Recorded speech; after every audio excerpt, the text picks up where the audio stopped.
Yeah, let's take a look for a minute at Nigeria. I think that one of the things that we sort of assume is much more monolithic effort than in fact it is. One of the points you make in the book again and again is that part of this legacy is that these groups that were originally fairly well oriented toward Mecca, toward the Saudi state's view of things and the Saudi religious establishment's view of things, tend to sort of go off in their own directions. And it seemed to me that the history of Boko Haram, which is of course very infamous, is a very good example of that kind of diversion. Could you talk a little bit about that? Yeah, the Saudi campaign in Nigeria is a great example, as you say, of kind of opening this can of worms that it has to see itself to its conclusion, because these ideas they let out were so kind of chaotic and unstable that they had many different manifestations. So Saudi outreach in Nigeria began in 1965 when Nigeria had recently become an independent country from British rule. And it started very simply with scholarships to this new international university in Medina, which is the second holy city in Islam, and was home to this new college for foreign students to spread the Wahhabi mission throughout the world. So this proved to be very successful. With just a few hundred scholarships, they managed to create this influential class of Salafi scholars in northern Nigeria, which is the majority Muslim part.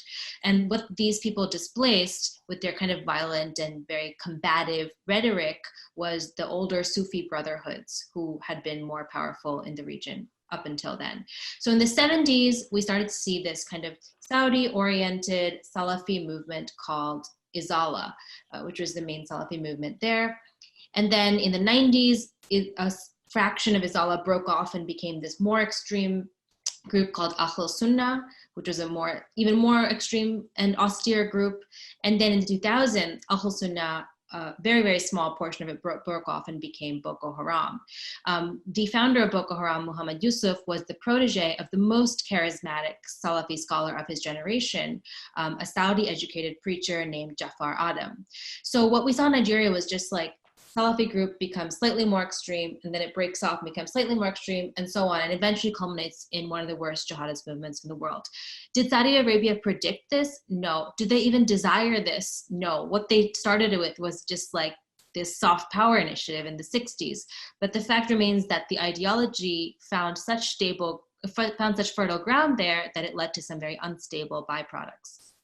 This evolution from soft power to terrorism is, of course, a huge preoccupation. But one of the points you make is that, in fact, when we talk about this Saudi influence, we tend to immediately revert to the question of terrorism. But terrorists always represent a very, very small part of the population. So it can be in some ways, much more pervasive and much more influential than anything terrorists can do. And you start the book, in fact, your introduction starts with this massive demonstration in Jakarta in 2016. I think it was actually on the American election day as it happened, or close to it. Yeah, very close. In 2016. Could you talk a little bit about that and the effect it had on the politics of Indonesia? Yeah, so this protest was the biggest Islamist demonstration in Indonesian history, and it started from this kind of militia hardliners group called the Islamic Defenders Front, which started in 1998 when Indonesia became a democracy and the Suharto dictatorship collapsed. And it was started by this kind of enterprising young firebrand cleric of Yemeni descent named Habib Rizik Shihab. And he had studied in this Saudi-funded university in Jakarta called Lipia. And this university is really very interesting. I go into it a lot in my book, but it's basically this like completely Arabic college started in Jakarta in 1980, just a year after the Iranian Revolution. All the teachers speak completely in Arabic. The whole curriculum is in Arabic, and it reports directly to the Saudi embassy. It's a really unusual outlet of Saudi soft power. So this guy, Habib Rizik Shihab, studied in Libya. He went on to study also in Saudi Arabia with a scholarship from the kingdom. And he came back and he started these guerrilla movement that became very popular in the early years of Indonesian democracy after the fall of Suharto. Eventually, I mean, they did kind of like mafioso type things. They would bust bars and, you know, upbraid people who were selling food during Ramadan and just causing trouble for people. But by 2016, almost 20 years later, they had become a very powerful political force, and they commanded 500,000 people, Muslims in Indonesia, to protest what they claimed was blasphemy by the Christian governor of Jakarta. And this was completely trumped up case. He, by any account, did not blaspheme anything. And it turned out that their case was based on a doctored video. But that was, by that point, no matter, right? They had gotten all these people there, shut down the capital city. All the offices had closed that day. And it was the biggest Islamist demonstration in history. And eventually they succeeded in getting this governor not just defeated at the polls, they got him thrown in jail for 2 years for blasphemy. And you know, who is this Habib Rizik Shihab guy and why is he so popular?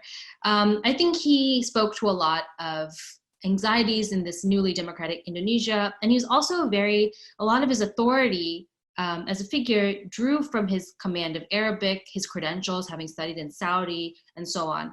So to me, he's one of the most influential Saudi alumni in Indonesia. He was so influential, in fact, that Indonesian government eventually decided they had enough of him, and he fled the country and now lives in Mecca. So that's a really good example to me of a very influential Saudi alumnus, not in any way a terrorist. He's not involved in jihadism in any way, but he's been incredibly influential in Indonesia. Well, and the point you make in the book is that the knock-on effects in Indonesian politics were profound, because what you had previously was not exactly a secular country, but not a country that was dominated by religious government. And now you have more and more religious figures taking major positions in the government, if I understand you correctly.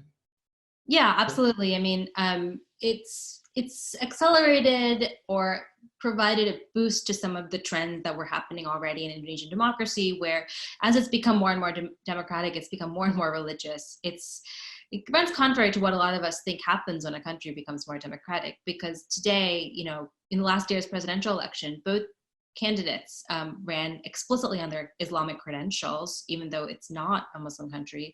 2 days before election day, both of them flew on private jets to Mecca to do a minor pilgrimage. And the vice president of this country today was once its top Muslim cleric. So he went from, you know, the top cleric to the vice president. And this is considered the more liberal and progressive of the two candidates. So that really shows you how suffused the democracy is now with religion.